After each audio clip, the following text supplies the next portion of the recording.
बिस्मिल्लाहिर्रहमानिर्रहीम।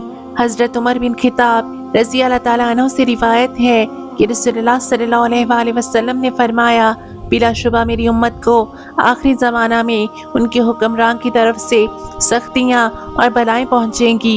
इनकी सख्तियों से निजात पाने वाला एक तो वो शख्स होगा जिसने अल्लाह के दीन को अच्छी तरह जाना और पहचाना, फिर दीन को सरबुलंद करने के लिए अपनी ज़बान, अपने हाथ और अपने दिल से जहाद किया।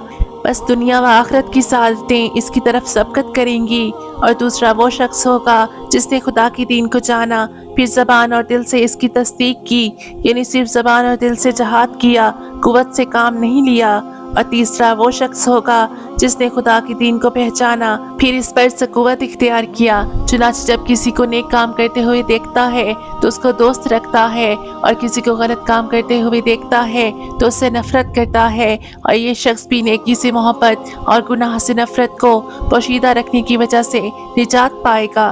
हज़रत अबू सईद खदरी रज़ी अल्लाह ताला अन्हु कहते हैं, रसूल खुदा सल्लल्लाहु अलैहि वसल्लम ने फरमाया, अल्लाह बुजुर्ग व बरतर क़यामत के दिन बंदे से पूछेगा, तुझको क्या हुआ था जब तूने खिलाफ शर्रा काम को करते हुए देखा तो तू खुद भी नहीं रुका और लोगों को भी नहीं रोका।